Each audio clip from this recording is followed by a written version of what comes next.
Salvete discipli disciplicae linguae Latinae. Welcome back to Latin. In this video, I'm talking about nouns. Before we get started, I should probably say that there's kind of a lot to talk about, so it might seem like I'm kind of rushing through the video, but that's okay because I will release a second video on nouns eventually to go a little bit further into two topics discussed here. Nouns belong to 5 classes called declensions, which, as you can see on screen, are aptly named first declension, second declension, etc. Now, declension is simply a pattern in which a noun changes form depending on its use in a sentence, and it is named after the Latin word declinare, which means to fall, as in fall away from the nominative case, which I'll explain briefly. Now, a noun can take on a few different forms, called a case, within its given declension. To save time, I'm just going to give a few example sentences rather than explaining each of the cases individually.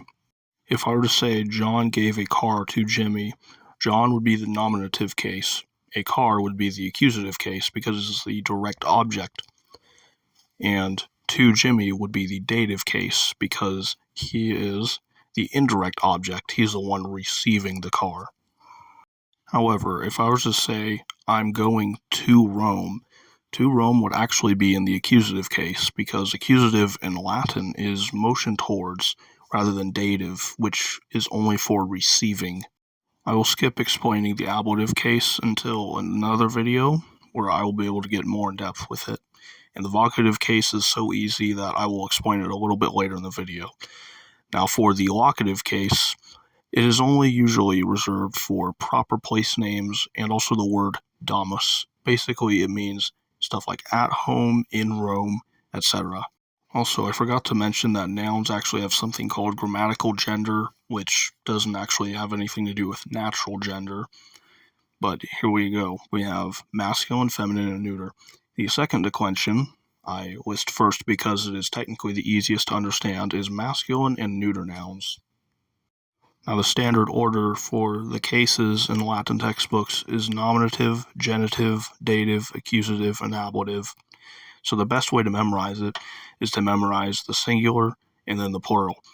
So I like to repeat for the masculine second declension endings, us, e, o, e, orum, is, os, is. Then for the neuter, e, o, a, orum, is, a, is.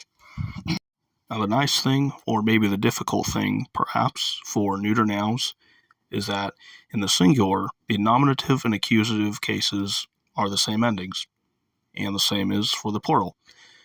And in Latin, the plural generally has the letter A at the end of it, so it's fairly easy to recognize. Now, the first declension is mainly feminine nouns, with the exception of the word nauta, which means sailor, and it is grammatically masculine.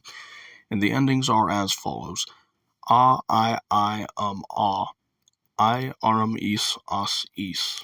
Now, the third declension is just a little bit more difficult because the nominative stem is actually not the same as the stems for the other cases. So I personally like to actually memorize these cases with a Latin word.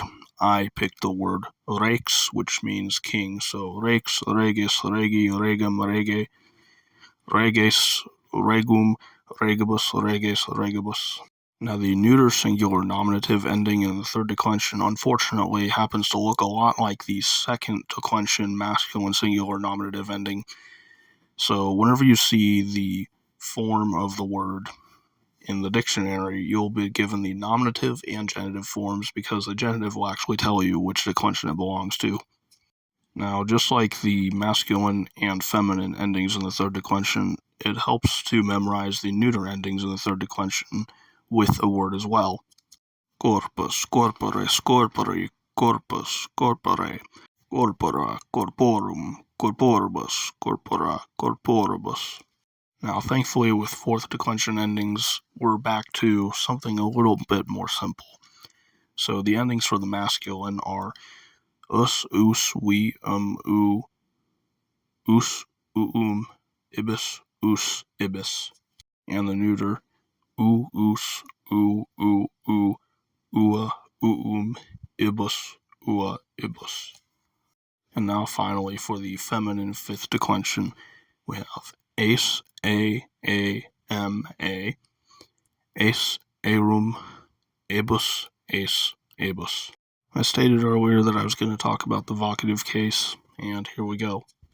The vocative ending is no different from the nominative ending, except for second declension masculine nouns ending in us. For names or nouns ending in ius or eius, it just becomes an E sound. For example, Gaius becomes Gai. In names ending with just us, it becomes a short eh sound. So, for example, Quintus becomes Quinte. Now, the locative case only really exists for cities and proper place names, and also for the word domus. Now, for first and second declension place names whose standard form is singular, its locative case will happen to look a lot like the genitive. Now, for those in the first and second declension whose standard form is plural, the ending in the locative case will look just like the plural ablative. Now, for third declension place names, whether it's singular or plural, the ending will be ablative in singular or plural. As always, here are some exercises so you can familiarize yourself with these case endings. I hope to be back with more on the ablative and accusative later. Volete.